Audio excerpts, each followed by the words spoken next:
2025 या वर्षात सोन्याच्या भावात सुमारे 75% ची वाढ झाली. ज्यांनी सोन्यात गुंतवणूक केली होती त्यांच्यासाठी हे वर्ष अत्यंत फायदेशीर ठरले. MCX फ्युचर चार्टवरून हे स्पष्ट होते की सोन्याने गुंतवणुकीचे सर्व विक्रम मोडले आहेत. काही काळापूर्वी लोक विचारत होते की सोनं 1 लाख रुपये तोळा होईल का, पण आता परिस्थिती अशी आहे की लोक 2026 मध्ये सोनं 1.5 लाख रुपयापर्यंत जाईल का याची चर्चा करू लागली आहेत. या पार्श्वभूमीवर सोन्याच्या या तेजीची कारणे शोधणे आणि भविष्यातील कल समजून घेणे आवश्यक आहे. पाहूयात याबद्दल सविस्तर या व्हिडिओमध्ये. First of all, I am not expert in this gold investment. जे काही आकडेवारी आणि जे काही जगातील विविध मध्यवर्ती बँकेने, विविध कंपनीने दिलेली माहिती, लावलेले अंदाज, त्यावरून मी ही माहिती देत आहे. त्यामुळे सोनं ह्या वर्षी खरेदी करावं की विकावं हे त्याने त्यांच्या स्वतःच्या सतसत विवेक बुद्धीने विचार करावा. गेल्या 10 वर्षातील सोन्याच्या कामगिरीचा आढावा घेतल्यास हे स्पष्ट होते की सोन्यात नेहमीच वाढ होत आहे. 2015 ते 2025 या कालावधीत सोन्याने मिक्स परतावा दिला आहे, म्हणजेच कधी वाढ तर कधी घट. उदाहरणार्थ 2016 मध्ये 18% सोनं 18% वाढल्यानंतर 2017 मध्ये 4%ची घट झाली होती. 2020 मध्ये 35% परतावा दिल्यानंतर 2021 मध्ये पुन्हा 7%ची घट झाली होती. मात्र गेल्या 3 वर्षाचा कल पाहिला तर चित्र हे वेगळं दिसतं. 2023 मध्ये 14.75, 2024 मध्ये 31.28 आणि 2025 मध्ये 55.63 असा सलग प्रचंड परतावा सोन्याने दिला आहे. 2 वर्षात भांडवल दुप्पट झाल्याने जुन्या गुंतवणूकदारांनी या सोन्याच्या याच्यात खूप नफा कमवला. बट न्यू इन्व्हेस्टरसाठी ही वेळ मोठी रक्कम गुंतवणुकीसाठी अत्यंत जोखमीची आहे.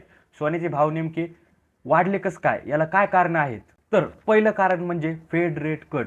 अमेरिकेची मध्यवर्ती बँक फेड जेव्हा व्याजदर कमी करते तेव्हा सरकारी बॉन्ड्समधील परतावा कमी होतो आणि इन्व्हेस्टर सेफ ऑप्शन म्हणून सोन्याकडे वळतात.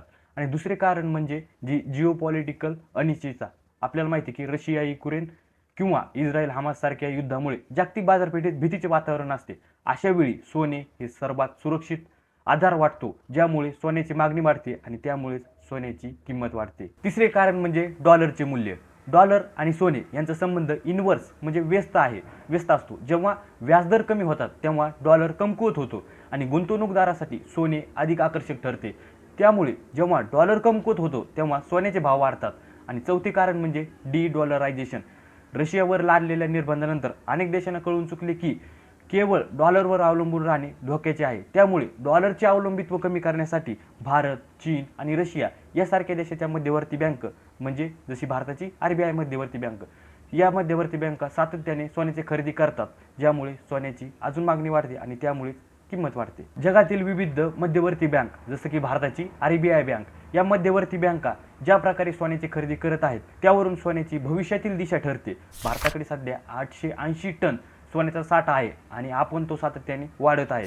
चीनकडे 2300 टनाहून अधिक सोन्याचा साठा आहे. रशिया युक्रेन युद्धानंतर चीनने अमेरिकेतील डॉलरमधील आपली गुंतवणूक कमी करून सोन्यात मोठ्या प्रमाणात गुंतवणूक केली आहे. मनोरंजक बाब म्हणजे अमेरिकेच्या परकीय चलन साठ्यापैकी 80% भाग हा सोन्यात आहे, तर भारताचा हा साठा फक्त 15% आणि चीनचा 7.6% आहे. यावरून असे दिसून येते की भारत आणि चीन सारख्या देशांना अजूनही मोठ्या प्रमाणात सोने खरेदी करण्याची गरज आहे, जे सोन्याच्या किमतीला दीर्घकाळ आधार देईल. भविष्यात सोन्याचे दर कोठे असतील याबाबत जगातील मोठमोठ्या वित्तीय संस्थांनी काही अंदाज दिलेले आहेत. तर ते अंदाज पाहायचे झाले तर बँक ऑफ अमेरिकानुसार सोने $5000 प्रति औंस पर्यंत जाऊ शकते. गोल्डमॅन सॅक्स आणि डॉइश बँक यांनी $4900 ते $4950 टार्गेट दिले आहे. सध्या सोन्याचा भाव मात्र $4300 आसपास आहे.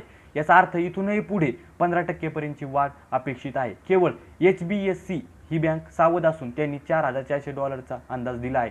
टेक्निकल ॲनालिसिस जर करायचं झालं तर सोन्याच्या चार्टवरून एक U आकाराचा पॅटर्न आपल्याला झालेला दिसतो. तांत्रिकदृष्ट्या 7 ते 8% वाढ सहज शक्य आहे. जरी 2025 सारखा 60-70% परतावा मिळणे कठीण असले तरी सोने 2026 मध्ये नकारात्मक परतावा देण्याची शक्यता कमी आहे. गुंतवणूकदारांनी सोन्याला आपला पोर्टफोलिओचा एक महत्त्वाचा भाग मानले पाहिजे. त्याचबरोबर त्यांनी सोशल मीडियावर जे बनावट जाहिराती आणि जे स्टॉक्स देणारे फ्रॉडर्सपासून सावध राहिले पाहिजे.